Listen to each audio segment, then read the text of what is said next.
Assalamualaikum warahmatullahi wabarakatuh. Perkenalkan, nama saya Siraj Ekon Zorifi dan rekan saya yaitu Suci Ramadhani Arhab. Kami dari kelompok 8 akan mempresentasikan makalah kami yang berjudul Kerentanan Terhadap Krisis Ekonomi. Slide pertama yaitu tentang teori produksi. Teori produksi yang paling banyak dikenal adalah hukum tambahan hasil yang semakin berkurang atau law of diminishing return. Teori produksi ini dikemukakan David Ricardo yang tertulis di dalam bukunya yang berjudul Principle of Political Economy and Taxation. Dalam teori produksi ini, David Ricardo menyatakan bahwa ketika kita menambah terus-menerus salah satu input dalam jumlah yang sama, sementara input yang lain tetap maka mula-mula akan terjadi tambahan output yang lebih dari proportional increasing return. Yang kedua itu fungsi produksi. Secara sistematis dapat dinyatakan sebagai berikut: Q plus F dalam kurung K L RT. Q yaitu output dan K capital modal, L labor tenaga, R yaitu sumber daya, dan T itu teknologi. Itu bisa kita lihat teman-teman bisa lihat di makalah kami. Produksi jangka pendek adalah produksi yang menggunakan input tetap dan input variabel. Tahap awal menunjukkan tenaga kerja yang masih sedikit, apabila ditambah dengan akan meningkatkan total produksi, itu TP. Produksi rata-rata AP dan produksi marginal MP. Tahap kedua yaitu TP terus meningkat sampai produksi optimum sedang menurun, dan MP menurun sampai titik nol. Tahapan akhir yaitu penambahan tenaga kerja menurunkan TP dan AP, sedangkan MP negatif.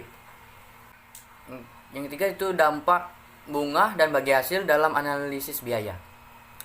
Karakteristik sistem bunga dalam analisis biaya produksi adalah biaya bunga yang harus dibayarkan produsen bersifat tetap. Oleh karena itu, biaya bunga merupakan bagian dari fixed out.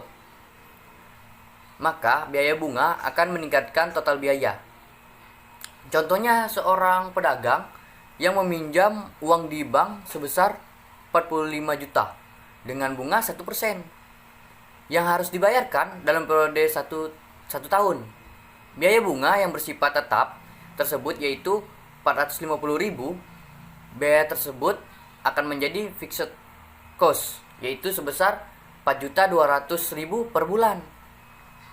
Itu bisa teman-teman lihat di makalah kami. Di sini saya akan menjelaskan tentang biaya dalam Islam. Definisi biaya dalam Islam. Definisi biaya dalam ilmu ekonomi adalah pengorbanan untuk menghasilkan sesuatu, baik yang berupa uang maupun bukan. Analisa biaya berhubungan antara biaya dengan kegiatan produksi. Pengertian biaya produksi adalah semua pengeluaran yang dilakukan oleh perusahaan untuk memperoleh faktor-faktor produksi dan bahan-bahan mentah yang akan digunakan untuk menciptakan barang-barang yang diproduksi oleh perusahaan. B. Fungsi analisa biaya.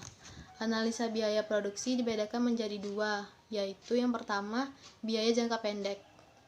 Biaya jangka pendek adalah periode waktu di mana produsen tidak dapat merubah kuantitas input yang digunakan, bisa ukuran hari, minggu, bulan, tahun, dan sebagainya.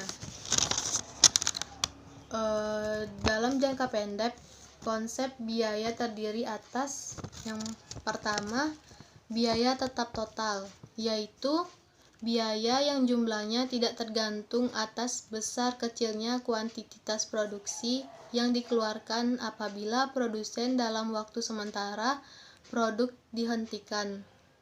maka biaya tetap ini harus dibayar dalam jumlah yang sama. Contohnya, pembelian gedung, sewa gedung, mesin, pajak, dan lain-lain.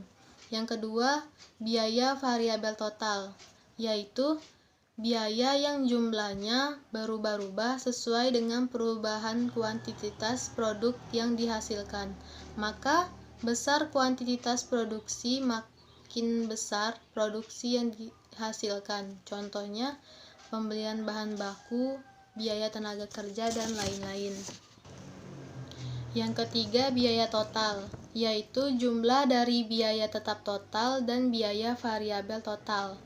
Yang keempat, biaya marginal, yaitu berapa besar perubahan biaya total yang dikeluarkan perusahaan apabila jumlah output yang diproduksi berubah 1 unit. 5. Biaya tetap rata-rata, yaitu biaya variabel yang dibebankan kepada setiap unit output. Yang keenam, biaya rata-rata, yaitu biaya yang diproduksi yang diperhitungkan untuk setiap unit output. Yang kedua ada biaya jangka panjang.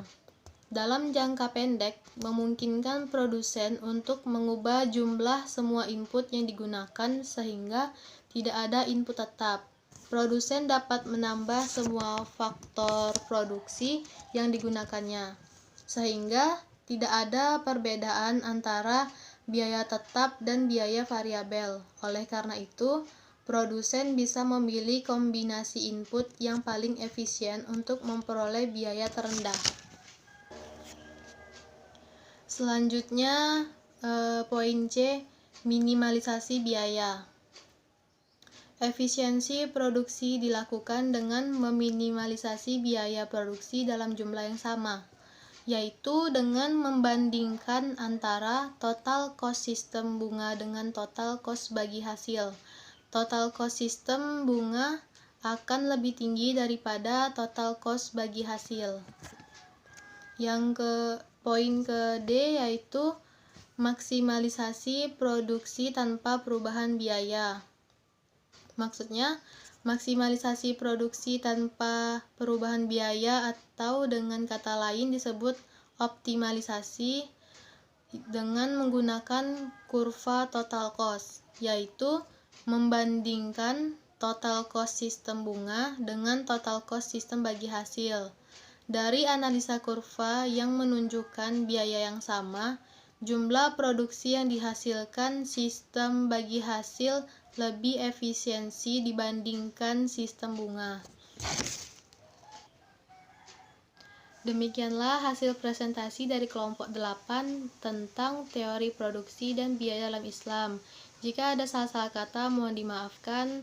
Saya akhiri, wabillahi taufik wal hidayah. Wassalamualaikum warahmatullahi wabarakatuh.